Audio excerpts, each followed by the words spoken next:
साल 1962 मैनपुरी के जसवंत नगर में दंगल हो रहा था। धुरंधर पहलवानों के बीच इसमें मुलायम सिंह यादव भी थे। तब उनकी उम्र महज 23 साल थी। मुलायम अपने दावपेच में पहलवानों को चित कर रहे थे। मंच पर वहां के विधायक और सोशलिस्ट पार्टी के कद्दावर नेता नत्थू सिंह भी मौजूद थे। मुलायम के दावपेच देखकर नत्थू सिंह बेहद प्रभावित हो गए। उन्हें लगा कि सियासी दावपेच के लिए भी मुलायम फिट है। ये दंगल मुलायम की जिंदगी का टर्निंग पॉइंट था। अपने राजनीतिक गुरु नत्थू सिंह की शरण में ठीक 5 साल बाद 1967 में मुलायम ने जसवंत नगर सीट से पहला चुनाव लड़ा और जीता। मुलायम ने आखिरी सांस तक न सिर्फ राजनीति की बल्कि वह यूपी की सियासत के केंद्र बिंदु रही। अब मुलायम की सपा भाजपा के सामने बड़ी विपक्षी पार्टी बनकर खड़ी थी। मुलायम की जिंदगी में संघर्ष, सफलता, राजनीति, मोहब्बत और एक्शन सब कुछ है। मुलायम का जन्म 22 नवंबर 1939 में सुघर सिंह और मां मारुति देवी के घर पर हुआ था। 5 भाइयों में मुलायम सिंह तीसरे नंबर पर थे। नत्थू सिंह के संपर्क में आने के बाद मुलायम राजनीति में सक्रिय हो गए। तेवर पहले से ही सख्त थे। 1963 में इटावा के तब के एसपी बीपी सिंगल ने नत्थू सिंह को अपराधी घोषित कर दिया। उनके घर पर छापेमारी की। पुलिस के इस एक्शन के खिलाफ राज्यसभा सांसद चंद्रशेखर आ गए। उन्होंने आंदोलन का ऐलान कर दिया। स्थानीय स्तर पर इस आंदोलन की कमान मुलायम सिंह को सौंपी गई। मुलायम ने आंदोलन बहुत बड़े स्तर पर किया। इससे मुलायम प्रदेश के बड़े नेताओं की नजर में आ गए। नत्थू सिंह उस वक्त जसवंत नगर मुलायम की राजनीतिक ताकत से परिचित हो गए। उन्होंने 1967 चुनाव में मुलायम सिंह के नाम की सिफारिश डॉक्टर राम मनोहर लोहिया से कर दी। मुलायम के लिए वे अपनी सीट छोड़ने के लिए तैयार हो गए। मुलायम इस सीट पर 1-2 बार नहीं बल्कि 9 बार विधायक बने। बाद में अपने छोटे भाई शिवपाल के लिए उन्होंने ये विधानसभा सीट छोड़ दी। अब शिवपाल यहाँ से विधायक हैं।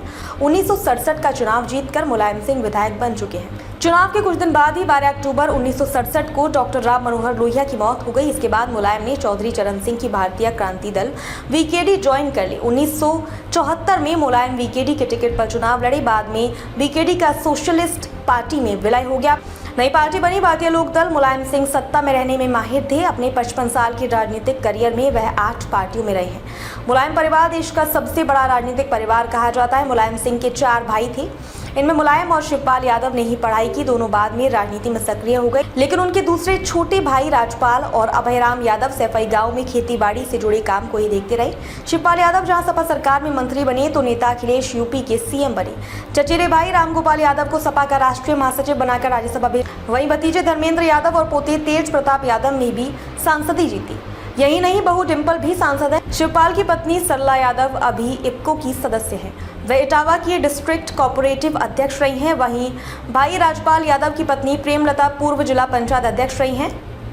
भतीजे रणबीर सिंह की पत्नी मृदुला यादव सैफई ब्लॉक प्रमुख रही हैं। 1987 में चौधरी चरण सिंह की मौत के बाद अजीत सिंह से मुलायम की ठन गई। अजीत ने पहले ही उन्हें लोकदल के प्रदेश अध्यक्ष की कुर्सी से हटाया था। इसका बदला मुलायम को लेना था। 1989 में मुलायम ने इसका बदला अजीत सिंह को सीएम रेस से बाहर कर खुद सीएम बनकर लिया। 1990 में राम मंदिर आंदोलन की लहर चल रही थी। अक्टूबर 1990 में देश भर से कार सेवा करने के लिए अयोध्या पहुंच गए। तब सीएम रहे मुलायम सिंह ने बयान दिया, बाबरी मस्जिद पर कोई परिंदा भी पर नहीं मार सकता है। इसके बावजूद कार सेवक नहीं रुके। 30 अक्टूबर 1990 को कार सेवक बाबरी मस्जिद के पास पहुंच गए। अचानक से सुरक्षा कर्मियों ने कार सेवकों पर गोलियां चलानी शुरू कर दी। पहली बार कार सेवकों पर गोली चली। इनमें से 5 लोगों की मौत हो गई। 2 नवंबर 1990 को फिर कार सेवक पहुंचे। तब पुलिस ने फिर गोलियां चलाईं। सरकारी आंकड़ों में 15 लोगों की मौत हुई। 1991 में लोकसभा चुनाव जीतकर कांशीराम इटावा से सांसद बने।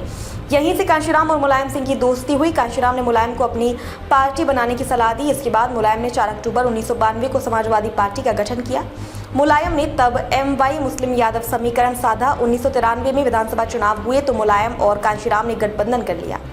मुलायम कांशीराम की जुगलबंदी ने भाजपा की उम्मीदों पर पानी फेर दिया। इस चुनाव में नारा दिया गया था, मिले मुलायम कांशीराम, हवा में उड़ गए जय श्री राम। बहरहाल बसपा और सपा ने गठबंधन की सरकार बना ली। मुलायम सिंह यादव दूसरी बार सीएम की कुर्सी पर बैठ गए। 1996 में लोकसभा चुनाव में 13 दिन के लिए अटल की सरकार बनी थी। तब एक मौका ऐसा आया कि मुलायम प्रधानमंत्री की रेस में आ गए थे। अटल सरकार के इस्तीफे के बाद ये हुआ कि आखिर कौन सरकार बनाएगा। कांग्रेस के पास 141 सीटें थी, लेकिन वह गठबंधन सरकार बनाना नहीं चाहती थी। सरकार बनाने के लिए यूनाइटेड फ्रंट बना। उस समय सपा को 16 सीटें मिली थी। तब पहले बीपी सिंह या ज्योति बसु को पीएम बनाने की बात हुई, लेकिन उनके नाम पर सहमति नहीं हुई। लालू यादव चारा घोटाले में फंस चुके थे। इसके बाद मुलायम का नाम सामने आया, लेकिन लालू यादव ने मुलायम के नाम का विरोध कर दिया।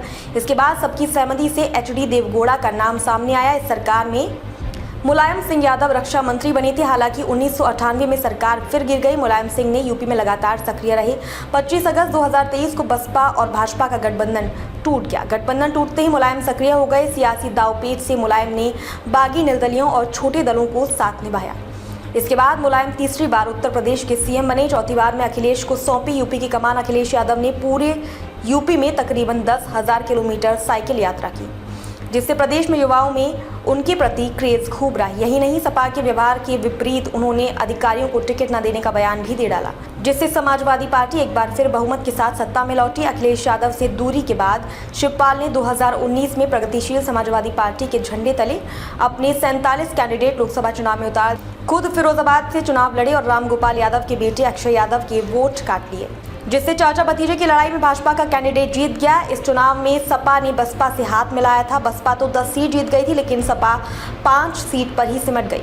बहरहाल 2022 चुनावों से पहले अखिलेश यादव को लगा कि चाचा शिवपाल का साथ भाजपा को हराने के लिए जरूरी है। ऐसे में वह 6 साल बाद लखनऊ में चाचा शिवपाल के घर दिसंबर 2021 में पहुंचे। हालांकि इसके बावजूद चाचा भतीजा मिलकर भी 2022 का विधानसभा चुनाव नहीं जीत पाए। 10 अक्टूबर 2022 को मुलायम सिंह एकजुट परिवार को देखते हुए इस दुनिया से विदा हो गए। मेदांता गुरुग्राम में उन्होंने अंतिम सांस ली।